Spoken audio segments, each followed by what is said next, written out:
I never thought I'd be thanking my uncle for firing me from my family's company, but sometimes the worst betrayals lead to the sweetest victories. Before I tell you how I turned from a terminated employee to the majority owner of Sullivan Industries, let me know where you're watching from in the comments. If you've ever been underestimated by your own family or pushed out of something you helped build, this story is for you. Hit that like button because the revenge in this story is better than any golden parachute. My name is James Sullivan, and at 32, I learned that sometimes you have to lose everything to gain even more. But let me take you back to where it all began, in the gleaming headquarters of Sullivan Industries in downtown Chicago, where my family's name stood proudly on the 60th floor of a building I thought I'd run someday. Sullivan Industries wasn't just a company, it was our legacy. My grandfather, Patrick Sullivan, started it in 1962 with nothing but a small electronics repair shop and a vision for something bigger. Through innovation and relentless work, he built it into one of the Midwest's largest technology manufacturing companies. Growing up, every family dinner was a business meeting, every holiday a chance to discuss quarterly projections. I was the eldest grandchild, and from the moment I could walk, I was being groomed to eventually lead the company. While other kids spent summers at camp, I was interning in different departments, learning every aspect of the business from the ground up.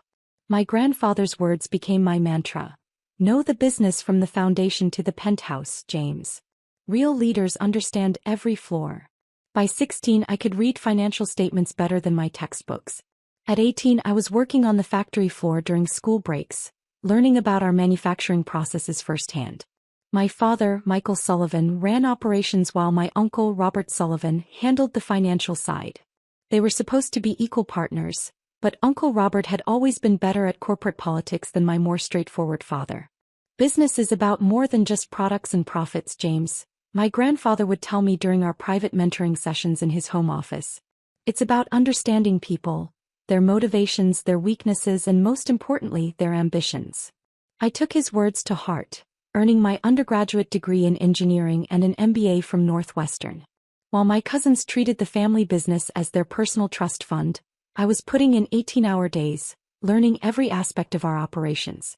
The problems began after my grandfather's unexpected death 5 years ago. He'd always been the balancing force between my father and Uncle Robert. Without him, the power dynamics shifted rapidly.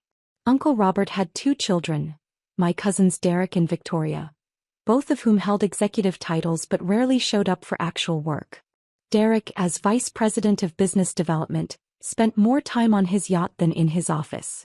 Victoria's role as Director of Corporate Communications mainly involved posting on social media about being a girl boss. The real work fell to me and my father. We'd recently secured a major defense contract that could double our company's value, largely due to the manufacturing innovations I'd implemented. The future looked promising until it didn't. The day everything changed started normally enough.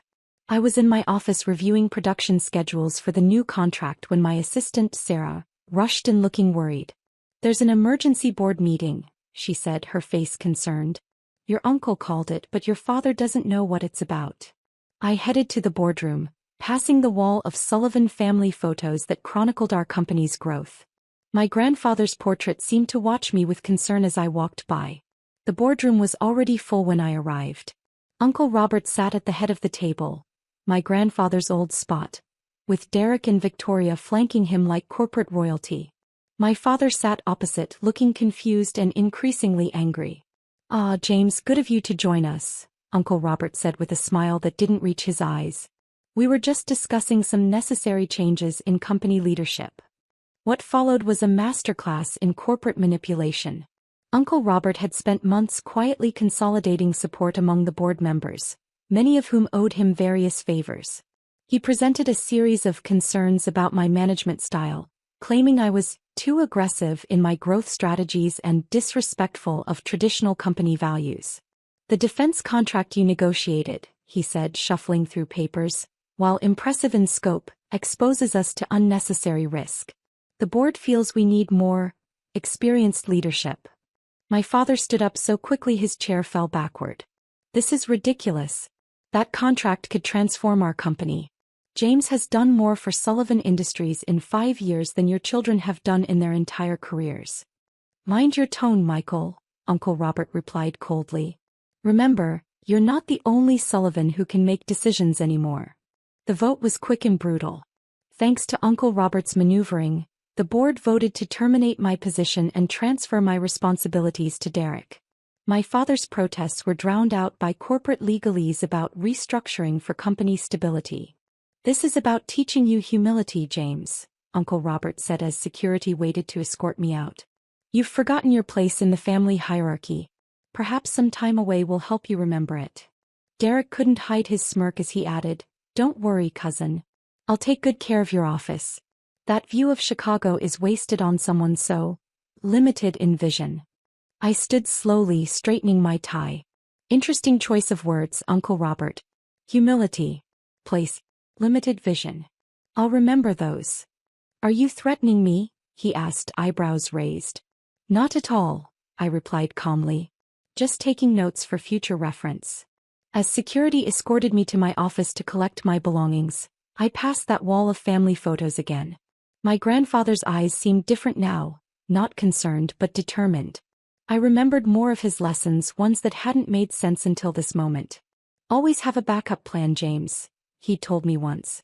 "And remember, the best moves in business are the ones nobody sees coming." Sarah was waiting in my office, tears in her eyes. "They can't do this," she whispered, helping me pack my personal items. "This company needs you." "It's okay, Sarah," I said, taking one last look at the city skyline from my soon-to-be former office. "Sometimes you have to lose the battle to win the war." My father caught up with me at the elevator. "This isn't over," he promised, his face red with anger. "Robert's gone too far this time." I hugged him briefly. "You're right, Dad. It's not over. But for now, play along. Trust me."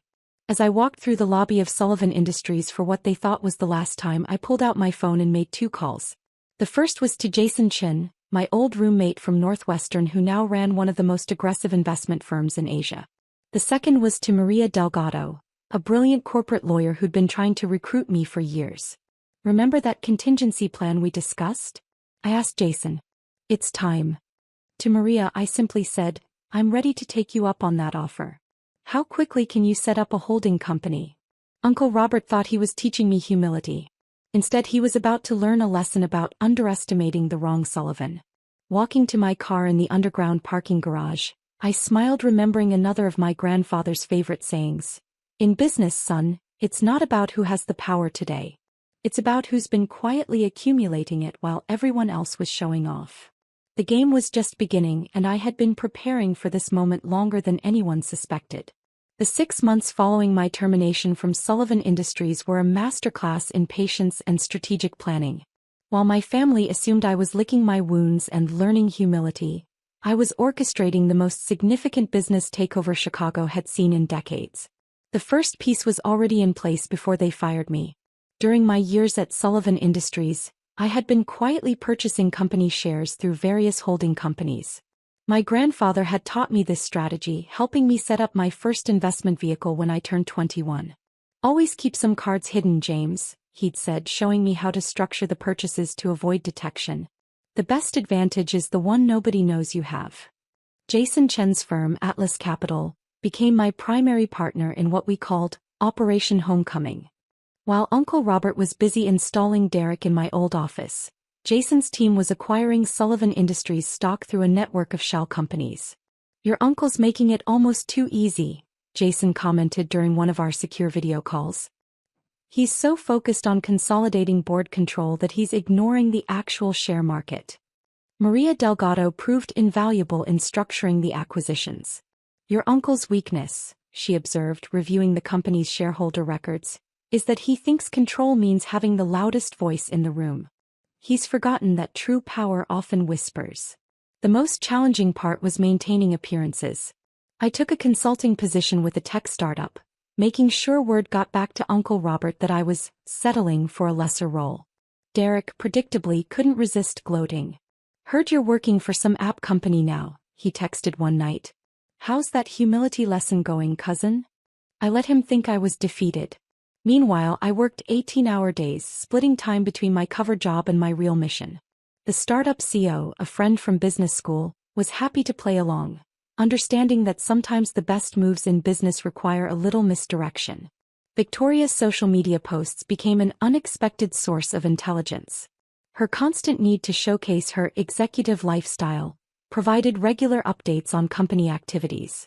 Through her Instagram stories, we learned about board meetings, potential contracts, and most importantly, Uncle Robert's growing overconfidence. 3 months after my firing, Sullivan Industries' stock began to decline. The defense contract I'd secured was floundering under Derek's inexperienced management. Uncle Robert's conservative approach was causing us to lose market share to more innovative competitors. My father, still serving as COO but increasingly sidelined, kept me discreetly informed. "Robert's turning your grandfather's company into his personal kingdom," he reported during our weekly dinners. The board's starting to get nervous. That nervousness was crucial to my plan. Maria had identified several board members who might be receptive to a change in leadership. We began making subtle approaches through mutual connections, testing the waters for support. The real breakthrough came from an unexpected source. My grandfather's old secretary, Margaret, now retired but still sharp as ever, contacted me with interesting information. Before his death, my grandfather had established a series of trust agreements that Uncle Robert had conveniently forgotten to mention during the power transition. "Your grandfather knew Robert's nature," Margaret explained, sharing decades-old documents. "He built in safeguards that nobody's bothered to look for." Those safeguards, once Maria's team decoded the legal language, proved to be game-changing. A significant portion of voting shares were actually controlled by a family trust, whose terms gave preference to third-generation Sullivans actively involved in company operations. "Your grandfather was brilliant," Maria said, reviewing the trust documents. "He set up a system that rewards actual contribution to the company, not just family name." By month 5, our position was stronger than anyone suspected. Through various channels, we controlled nearly 30% of Sullivan Industries shares. The family trust documentation added another 15%. We just needed to consolidate a few more percentage points before making our move.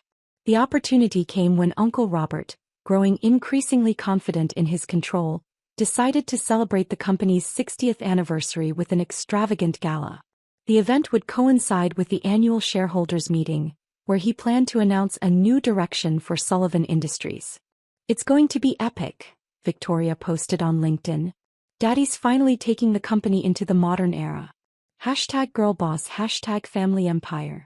The irony of that hashtag would soon become apparent. 2 weeks before the shareholders meeting, I met with my father at his house. It was time to bring him fully into the plan. "You've been busy," he said, examining the documentation I shared. His eyes widened as he understood the full scope of what I'd accomplished. "I learned from the best," I replied. "Grandfather didn't just teach me about electronics and manufacturing. He taught me about legacy." Dad's eyes misted as he looked at old photos of him with his father. "Dad always said you were the most like him." Robert never understood that it wasn't just about the name, it was about the work. The final pieces fell into place in the days leading up to the shareholders meeting. Jason's team secured the last crucial block of shares we needed. Maria's legal team prepared the necessary documentation. Even Sarah, my former assistant who had quit shortly after my termination, helped by providing internal updates about Uncle Robert's plans for the meeting. The night before the big day, I stood in my grandfather's old home office, now maintained as a kind of shrine by my grandmother. His presence seemed especially strong as I reviewed our strategy one final time. "Business isn't just about making money," his voice echoed in my memory.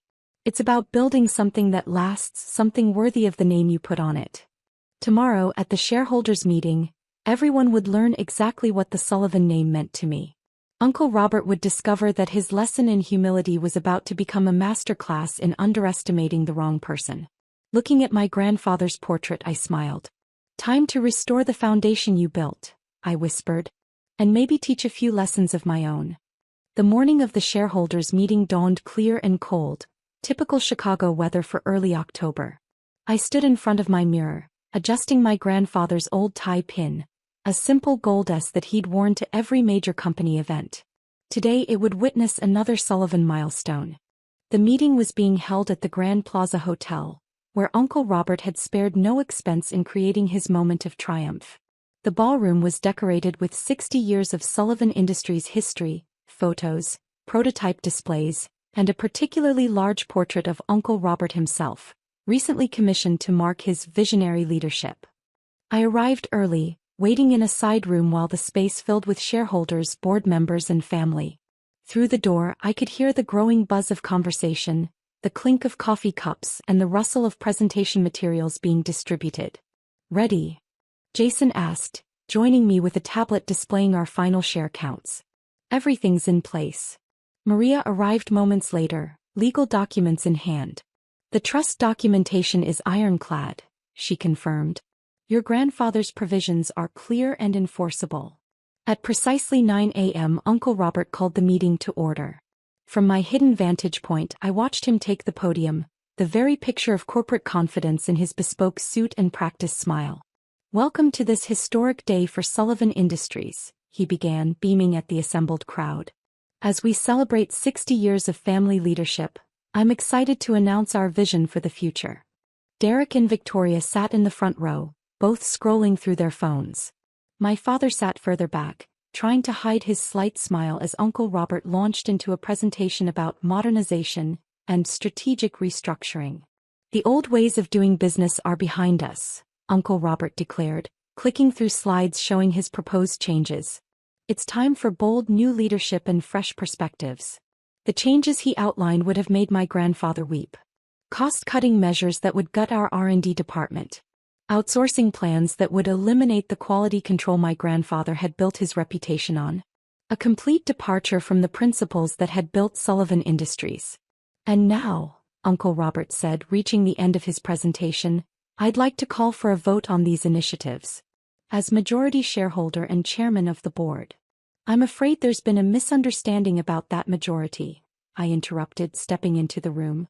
The silence was immediate and absolute. Uncle Robert's hand froze mid-gesture as I walked to the center of the room. Derek actually dropped his phone. Victoria stopped mid-selfie, her perfectly arranged expression crumbling.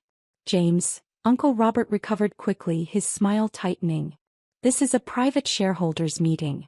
Security is unnecessary," I finished, nodding to Maria, who began distributing documents to the board members. "As a major shareholder, I have every right to be here." "Major shareholder?" Derek scoffed. "You don't have any shares. They were part of your termination agreement." "Those shares were," I agreed. "But not the ones I've been acquiring for the past decade. And certainly not the ones controlled by grandfather's family trust." The board members were now reading through Maria's documents, their expressions shifting from confusion to understanding. Uncle Robert snatched a copy, his face darkening as he read. "This is impossible," he muttered. "These trusts were dissolved." "Were they?" I asked, stepping up to the podium. "Or did you just assume they were because nobody had claimed them?" Grandfather was very specific about the conditions under which these shares could be exercised. Jason stepped forward, connecting his tablet to the presentation screen. The ownership diagram that appeared caused audible gasps throughout the room. "As you can see," I continued, "through various holdings and trust arrangements, I now control 51% of Sullivan Industries' voting shares. And my first act as majority shareholder is to call for a new vote, one on leadership." Uncle Robert's face had gone from red to white. "You can't do this. The board serves at the pleasure of the shareholders," Maria interjected smoothly. "And Mr. Sullivan has the votes to reconstitute it entirely." The next hour was a blur of legal proceedings and corporate governance. When the dust settled, the changes were dramatic.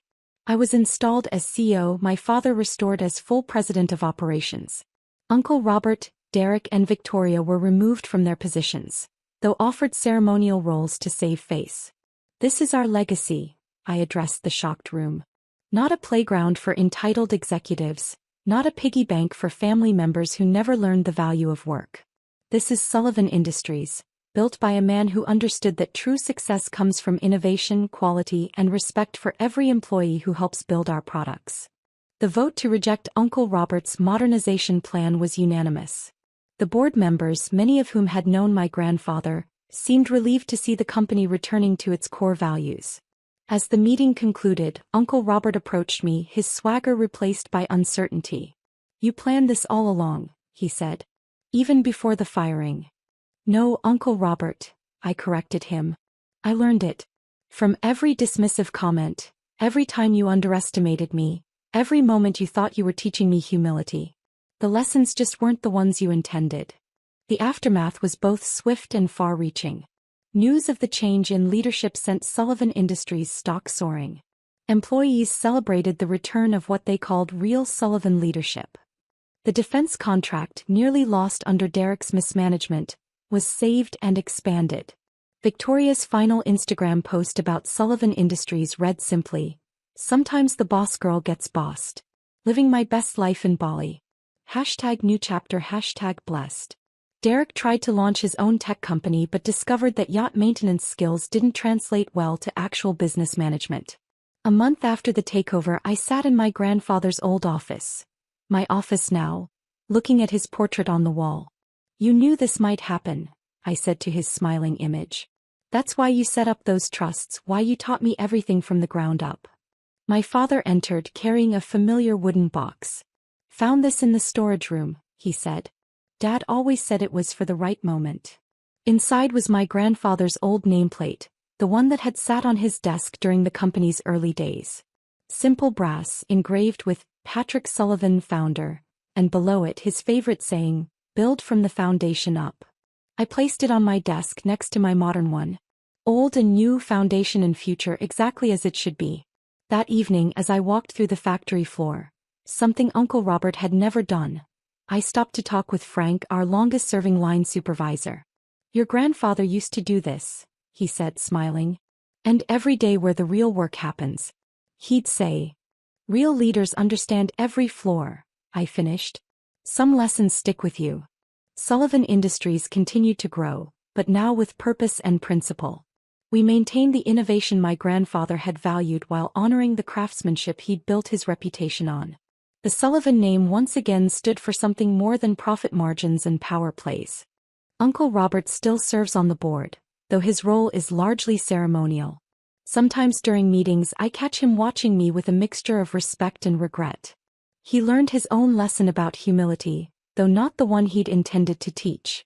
As for me, I keep my grandfather's tie pin on my desk, a reminder that true leadership isn't about power or position. It's about understanding your foundation, valuing every person who helps build your success, and never forgetting that the most important lessons often come from the people you're trying to teach. Sometimes the best revenge isn't about getting even. It's about getting better. Better than they expected, better than they believed possible, better than even you imagined. That's the real Sullivan legacy.